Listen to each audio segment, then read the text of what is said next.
As we enter into our time of confession, hear the exhortation. The Bible is full of phrases about God as an author.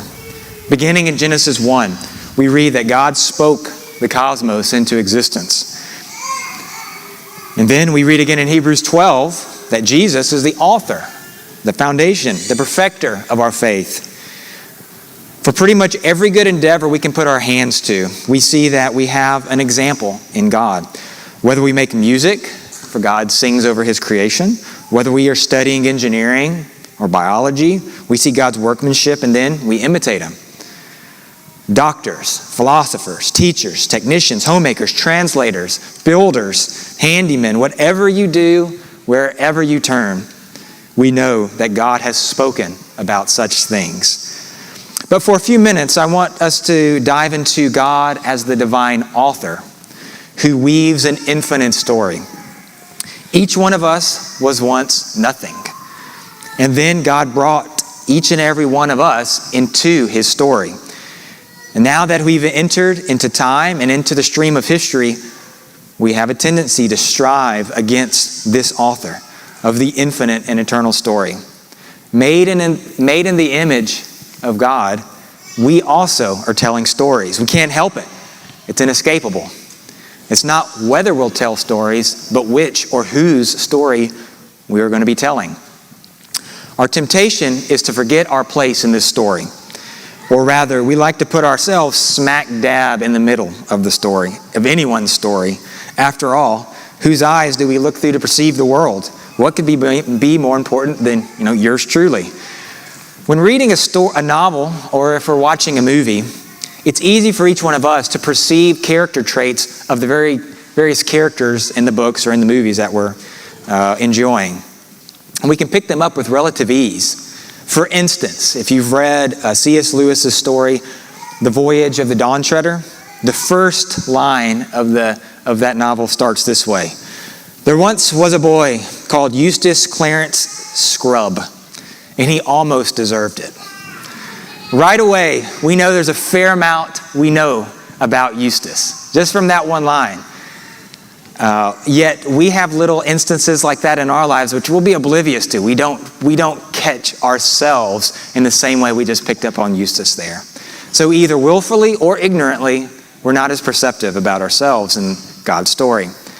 So for instance, when little Johnny's playing with his peas at the table and Mom snaps at him, what does that tell us about Mom? I mean, come on, let's give her a break, because after all, she's had a long day. Her legs are tired from standing, and her husband has made some fat-headed comment earlier, and now he's just piling his mouth full, oblivious to the vegetable playground that Johnny's making over beside him. Johnny has found that last nerve of his mom, and he's playing it like a guitar. Or husbands, when your wife says something that you consider disrespectful, do you snap at her? Do you get embittered? Give her a hard time?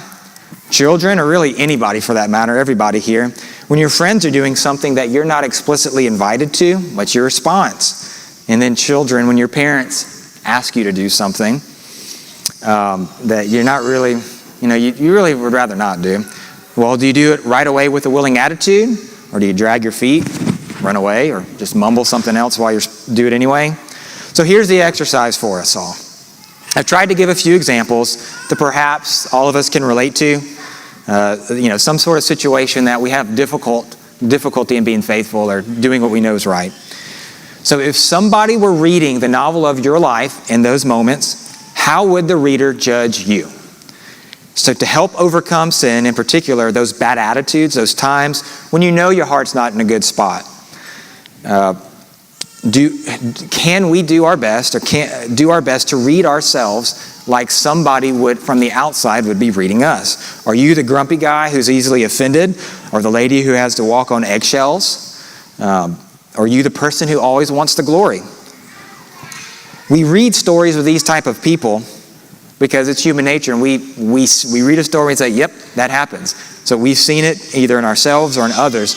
So the question before every one of us today is, when God brings adversity or a new challenge into your life, because there's a hint, He will, this will continue to happen. God help. This is one way he leads his people into new adventures, to new things. This is good for us. How do we respond? Do we respond in faith, knowing that the author of all things, of you and me, the author of this particular challenge that's laying before me, when that's laying before you, do we start fussing or do we run away with fear and worry? If a reader were to look over your past life, if someone could watch every single moment over the past 2 weeks, say, in your life, how would they describe your character? Well, here's the good news. The good news of the gospel is that God has written himself into the story. Therefore, Christian, your story arc is one of redemption. You're not stuck as a depressed person or the prideful person or the one wanting all the glory. God has already set the stage, and you're either in the first act, the 10th act, the 100th act. The play is happening, and you're in it at this moment. So regardless, you are live. You are on stage. So if you need to repent after trying to think through, all right, this is really the character I'm playing right now, repent and then come back. Join the play again and play your part faithfully, obedient to God in all things.